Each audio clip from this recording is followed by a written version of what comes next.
올 한 해 동안 요한복음의 말씀을 가지고 함께 은혜를 나누고자 합니다. 우리가 잘 아는 것처럼 4개의 복음서가 있죠. 근데 3개, 마태, 마가, 누가복음을 가리켜서 공관복음이다 라고 이야기를 해요. 같은 관점으로 기록이 된 거죠. 어떤 관점이냐? 예수님의 행적, 예수님의 삶의 여러 가지 이야기들을 주로 다루었다면, 마지막 요한복음은요, 맨 마지막에 기록이 되기도 했지만 이미 앞에 예수님의 행적에 대한 이야기가 나왔기 때문에 예수님의 사역보다는 예수님이 누구신가에 대한 더 초점을 맞추고 있어요. 예수님은 과연 어떤 분이신가? 특별히 요한복음의 기록 목적을 이렇게 아주 분명하게 밝히죠. 요한복음 20장 31절 말씀인데요, 우리 같이 한번 큰 소리로 읽겠습니다. 시작. 오직 이것을 기록함은 너희로 예수께서 하나님의 아들 그리스도이심을 믿게 하려 함이요 또 너희로 믿고 그 이름을 힘입어 생명을 얻게 하려 함이니라. 아멘.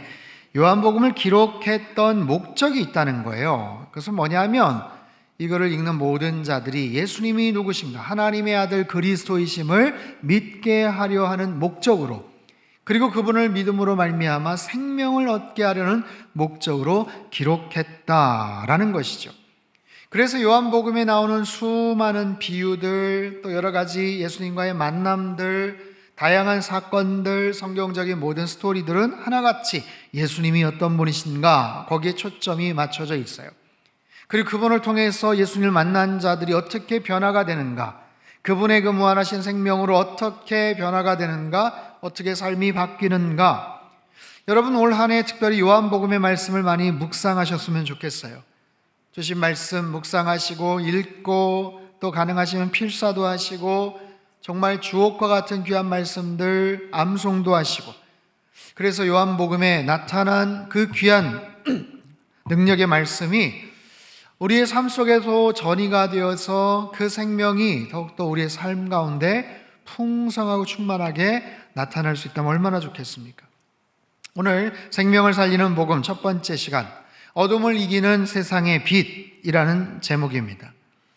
요한복음의 서두에서 그 처음 1장 1절에서 우리 놀라운 사실을 깨닫게 되어 세상의 시작을 이렇게 알려줍니다. 1절 말씀 우리 같이 읽죠. 시작. 태초에 말씀이 계시니라.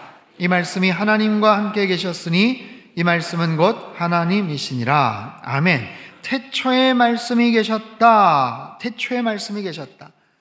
마치 창세기 1장 성경의 첫 포문을 여는 태초에 하나님이 천지를 창조하시니라 라는 말씀처럼 태초에 말씀이 계셨다. 여러분, 태초라는 시간은 얼마나 엄청난 시간입니까? 가히 상상할 수가 없는 태산과 같은 부피를 느끼게 하는 바로 그런 시간이에요. 상상할 수도 없는 그런 시간. 태초에 가장 처음, 가장 최초의 그 현장, 그 시간, 그 장소에 하나님이 계셨고 말씀이 계셨다. 여러분, 우리 시작을, 세상의 시작을, 인간의 시작을, 온 천지의 시작을 이렇게 분명하게 자신 있게 선포하고 알려줄 수 있는 곳이 있나요? 세상의 그 어떤 사람도, 세상의 어떤 종교도 우리의 시작을 이렇게 정확하게 분명하게 이야기하지 못합니다. 여러분, 세상에는요, 자신의 시작을 아는 사람과 모르는 사람들이 있어요. 잘 생각해 보십시오. 시작을 알고 살아가는가 아니면 모르는가?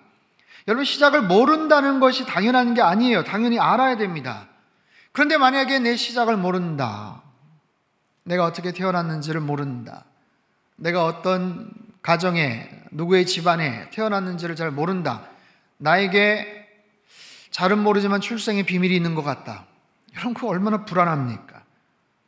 내가 수십 년 일을 하는데 그 회사가 어떻게 시작되었는지를 잘 모른다, 여러분, 어떻게 일을 할 수가 있겠어요? 제가 몇 번 말씀을 드렸죠. 결혼을 하려는데 그 배우자의 과거를 모른다.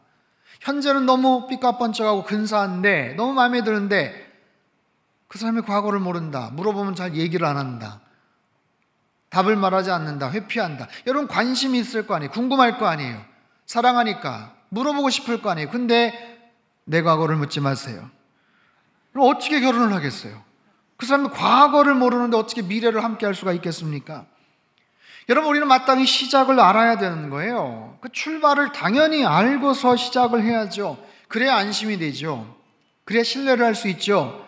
그래야 거기서 의미와 보람도 느끼고 동기부여가 되는 것 아니겠습니까? 태초에 하나님이 계셨다. 태초에 말씀이 계셨다. 우리가 믿는 하나님은 어떤 분이시다? 태초부터 계신 분이시다.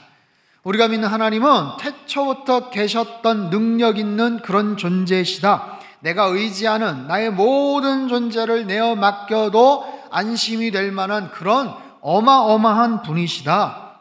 태초에 시작할 때 말씀이 계셨다는 거예요. 가장 중요한 출발의 지점에서 하나님의 말씀이 계셨다.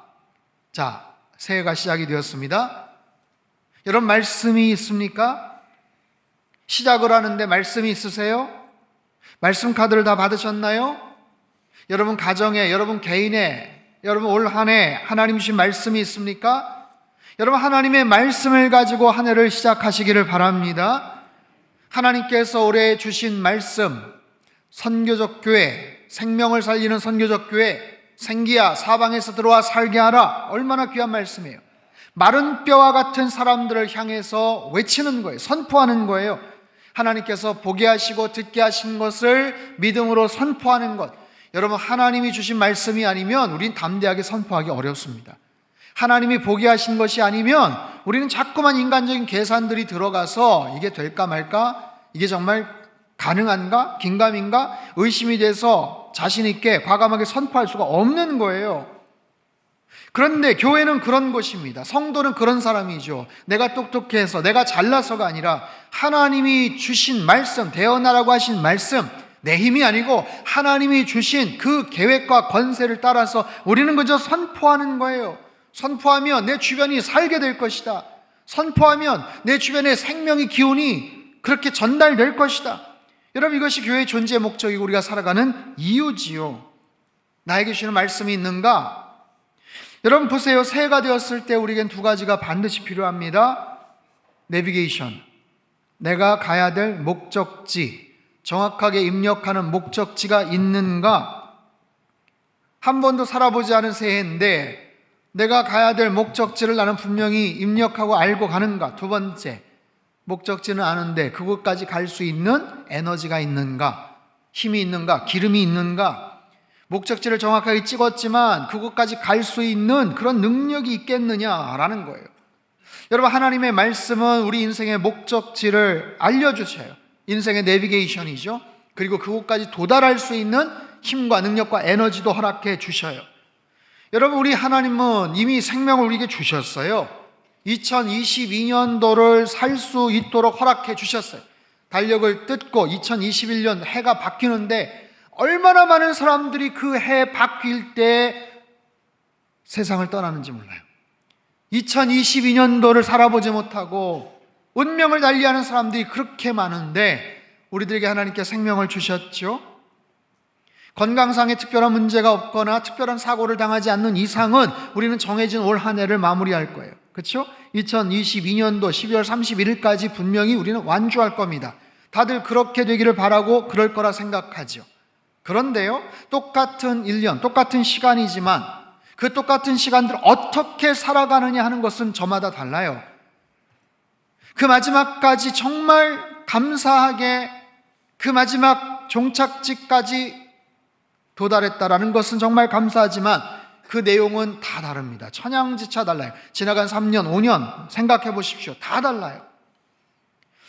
지난 3일 미국 애플 기업에 대한 뉴스가 우리를 놀라게 했어요. 애플 기업의 시총이 3조 달러를 돌파했다는 뉴스입니다. 여러분, 시총이라는 것은 시가총액입니다. 그 주식 시장에 상장되어 있는 그 회사의 모든 주식을 시가로 평가한 금액이에요. 그 회사의 자산 가치이고 실제적인 재산 규모라고 봐도 됩니다. 그런데 이 애플이라는 한 회사의 재산 규모가, 시총이 세계 최초로 3조 달러를 돌파했어요. 3조 원이 아닙니다. 3조 달러면 우리 돈으로 3,585조예요. 3,585조. 여러분, 우리나라 국내 총생산이 1조 6,382달러입니다. 우리나라 전체 규모의 2배가 되는 사이즈예요. 세계 5위 경제대국 영국의 2조 7,077억 달러를 넘어서는 그런 수치입니다.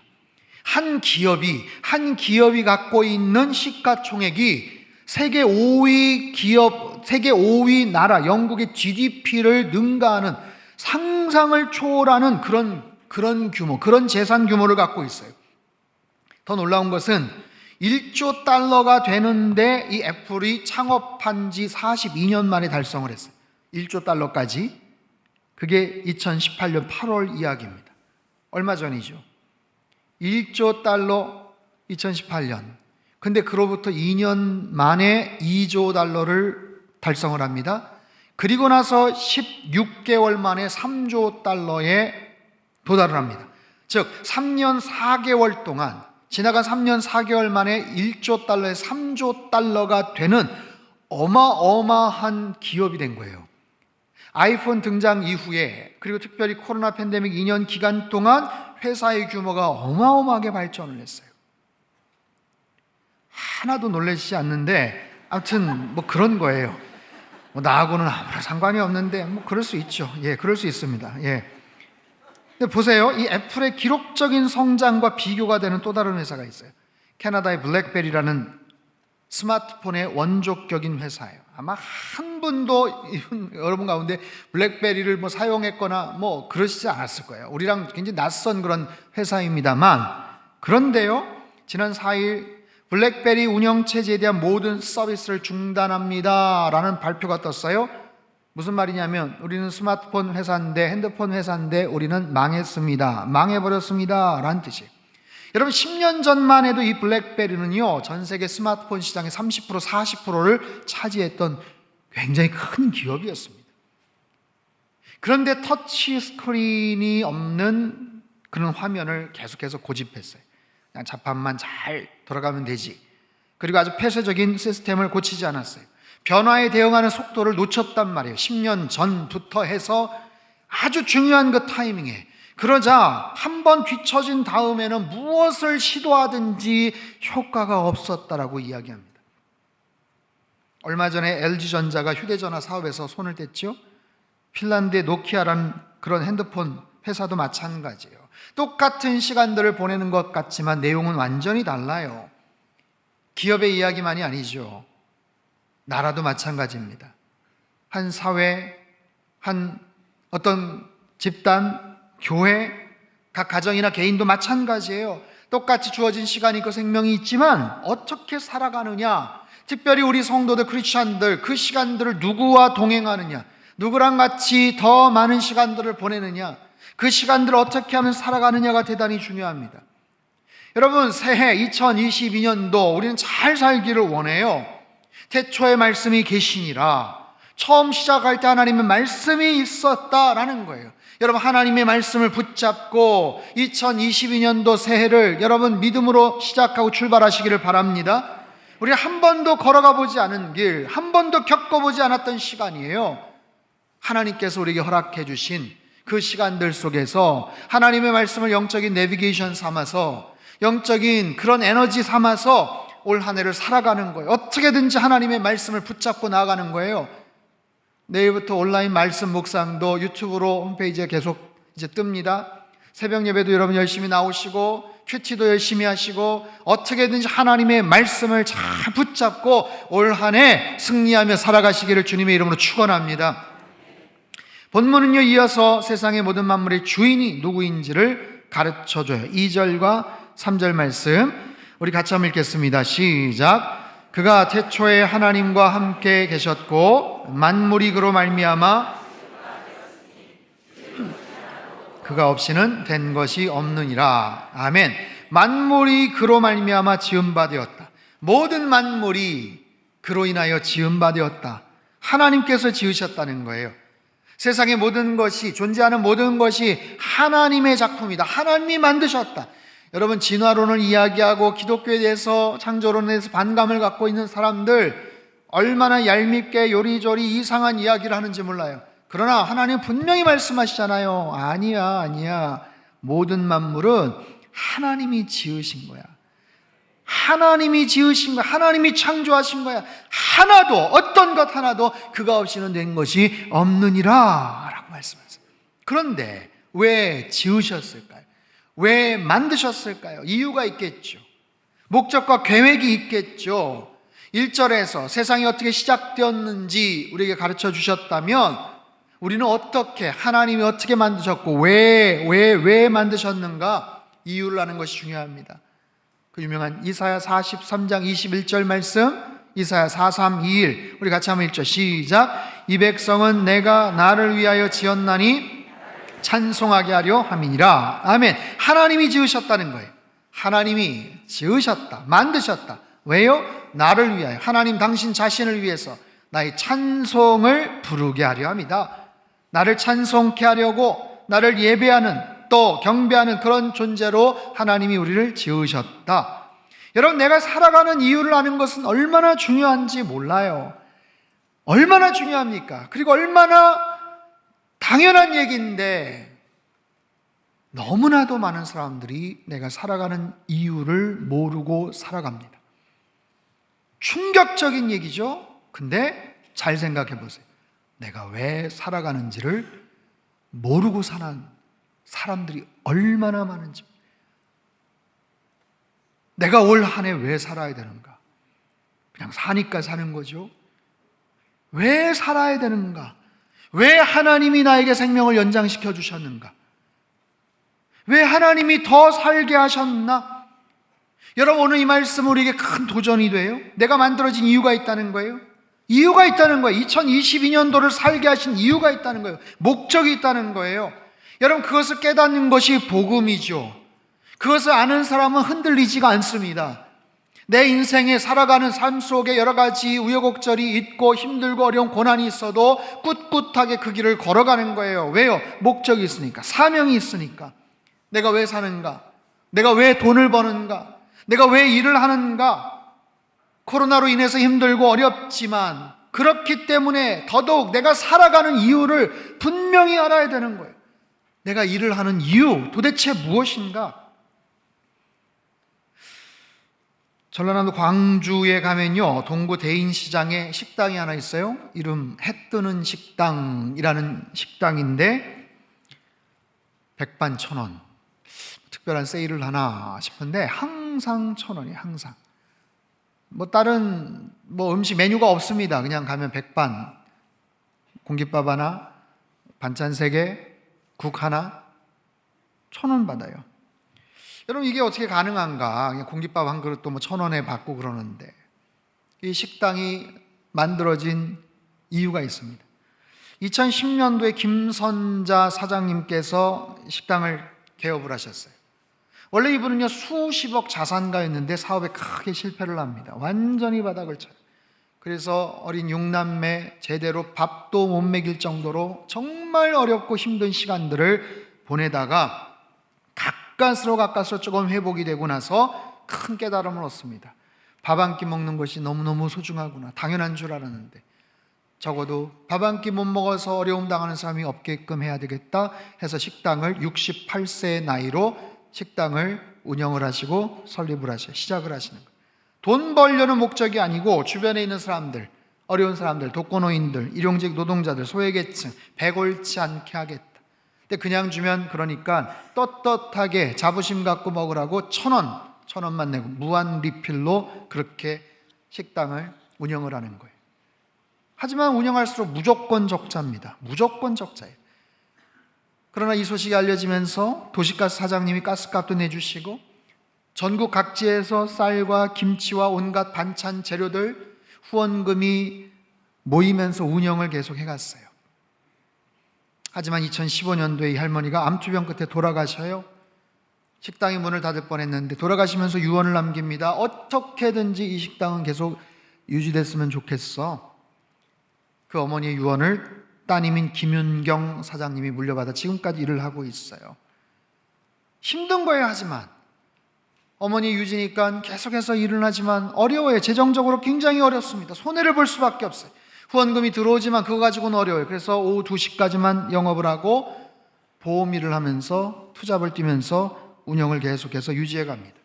여전히 하루에 100명 정도 손님들이 찾아오고 때로는 아르바이트 학생들이 와서 자원봉사도 하지만 힘든 상황에서도 기적처럼 식당이 운영되고 있어요. 여러분 얼마나 아름답습니까? 식당을 운영하는 이유가 돈을 벌기 위함이 아니라 배고픈 사람이 없도록 하겠다. 여러분 얼마나 아름답고 멋진 이유예요.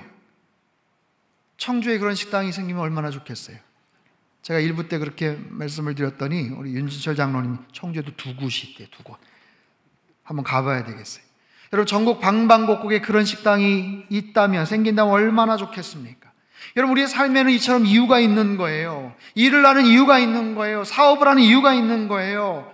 내가 올해 왜 살까? 그냥 작년이랑 똑같지 뭐. 뭘 해야 될지 잘 모르겠어. 여러분 하나님이 나에게 생명을 주셨는데, 올해 더 살라고 하나님께서 호흡을 주셨는데 살아야 될 이유와 목적이 없다면 안 되겠죠.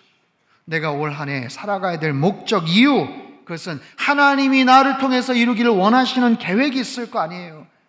내가 올해 만날 수많은 사람들, 내가 할 많은 여러 가지 일들, 계획들, 움직임과 여정들, 그걸 통해서 예수 그리스도의 생명의 복음을 전하고 하나님이 정말 기뻐하시는 일들에 쓰임받으면서 살아갈 수 있다면, 그래서 생명을 살리는 선교적인 삶을 살고 선교적인 그런 교회가 되고 우리 주변에 예수 그리스도의 그 생명의 능력들을 공급하고 전달할 수 있다면 하나님께서 기뻐하시지 않겠어요?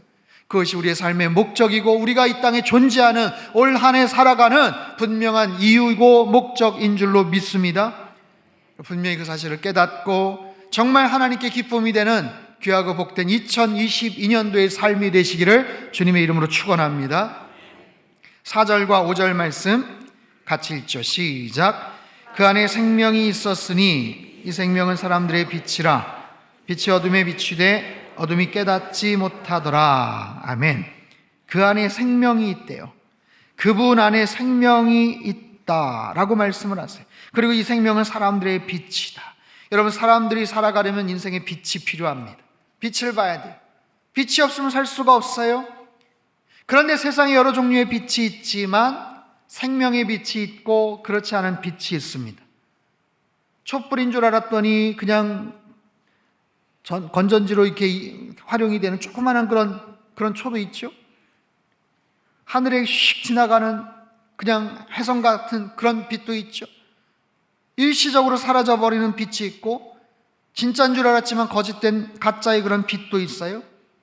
하지만 주님께서 말씀하시는 이 빛은 생명의 빛이에요. 어둠을 이기는 그런 빛. 여러분 빛이 어둠의 빛이 돼 어둠이 깨닫지 못하더라. 깨닫지 못한다. 카타람바노라는 이 헬라어 단어는 이기지 못한다 라는 뜻을 갖고 있어요. 이길 수가 없다는 거예요. 표준 세번역 이렇게 번역합니다. 그 빛이 어둠 속에 비치니 어둠이 그 빛을 이기지 못하였다. 이기지 못했다. 어둠이 이기지 못하는 바로 생명의 빛을 말합니다. 여러분 보세요. 빛과 어둠은 상극입니다. 그렇죠? 빛과 어둠은 공존할 수가 없어요. 세상의 어느 곳이나 어둠은 존재합니다.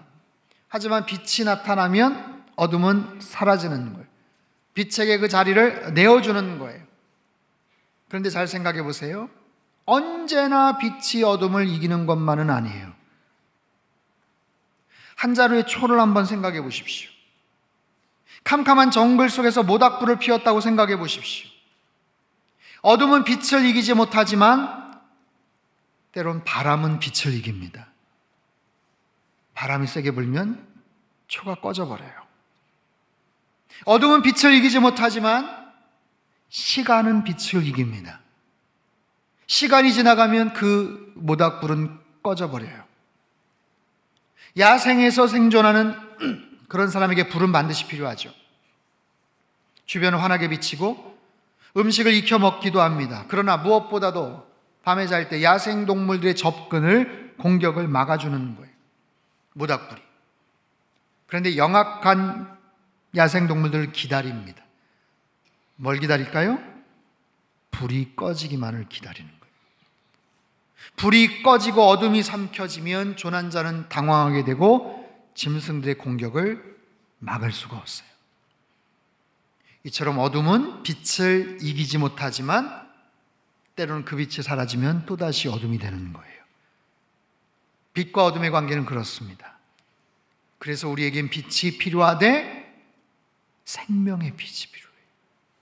그 빛이 꺼지지 않는 빛, 영원히 활활 타오르는 그런 빛이야말로 우리에게 참된 생명을 공급해 줄 수 있는 거예요.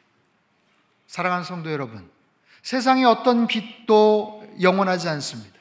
세상의 어떤 빛도 완전하지 않습니다. 그러나 하나님 안에 있는 생명의 빛은 완전하고 온전한 줄로 믿습니다. 우리의 가장 안전하고 확실한 빛을 제공해요. 그 속에 생명이 있고 생명의 빛을 통해서 어둠을 확실하게 물리칠 수가 있는 거예요. 여러분, 우리가 생명을 살리는 선교적 교회가 되고 선교적인 삶을 살기 위해서는 먼저 우리가 생명 충만해야 됩니다. 생명 충만해야 돼요. 생명이 충만하기 위해서는 우리 안에 있는 모든 거짓과 어둠이 떠나가야 돼요. 죄와 죽음의 문제를 해결해야 돼요. 몰츠만이라는 세계적인 신학자는 죄악이란 하나님이 부여하신 생명으로부터의 분리를 의미한다, 그런 말을 했어요. 하나님이 부여하신 생명으로부터의 분리. 여러분, 하나님이 주시려는 생명과 분리되어 있는 곳이 혹시 내 안에 있습니까? 나의 생각 가운데, 내 마음 가운데, 내가 맺는 관계 가운데, 영역 속에 분리가 되려고 하는 아슬아슬한 그런 부분들이 있나요? 언제나 하나님의 생명의 빛이 아주 환하게 모든 구석구석을 밝혀야 되는데 어느 지점은 언제나 응달이에요. 언제나 응달이어서 얼음이 녹지 않고 싸늘하고 썰렁합니다. 춥고 찬바람이 감돌아요. 그곳을 내어드리지 않는 혹시 그런 공간이 있는가라는 거예요. 여러분, 우리가 살아가는 세상에는 어둠이 언제나 존재해요. 특별히 인간들이 거하는 모든 곳에는 죄로 인한 어둠이 있어요. 죄가 만들어내는 그늘이 있어요. 죄가 만들어내는 그림자가 있어요. 어두운 공간 구석이 있어요.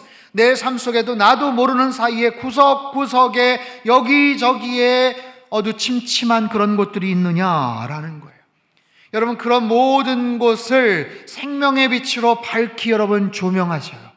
모든 곳, 어느 곳 하나 어두침침한 곳 없도록 생명의 빛으로 여러분 조망하시고 그 생명의 빛을 가지고 올 한 해 힘차게 승리하며 살아가시기를 바랍니다.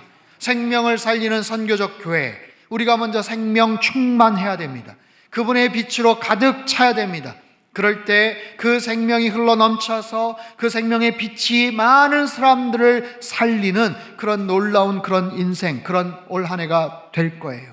사랑하는 성도 여러분, 2022년도 주님 말씀 붙잡고 승리하며 살아가시기를 주님의 이름으로 축원합니다. 생명을 살리는 선교적 교회가 되시기를 바랍니다. 무엇보다도 모든 어두움이 이길 수 없는 생명의 빛으로 충만하여서 올 한 해 하나님의 기쁨이 되어 살아가시기를 주님의 이름으로 축복합니다. 참 좋으신 하나님 아버지, 어떠한 어둠도 이길 수 없는 완벽한 생명의 빛으로 우리에게 임하여 주시옵소서. 우리 안에 내 생각과 마음 가운데 계속해서 춥고 음습하고 응달이어서 정말 주님을 제대로 경외하지 못하고 그런 죄와 어둠 가운데 존재하는 그런 영역들이 있다면 생명의 빛으로 밝히 조명하여 주시옵소서. 생명 충만하기를 원하고 생명의 빛으로 가득가득 넘치는 인생 되어서 올 한 해 살아가라고 하신 그 이유와 목적을 잘 저희들이 수행하며 하나님께만 영광 올려드리는 생명을 살리는 선교적인 교회, 생명을 살리는 선교적인 삶을 살아가게 하여 주옵소서. 존귀하신 예수님의 이름으로 기도합나이다. 아멘.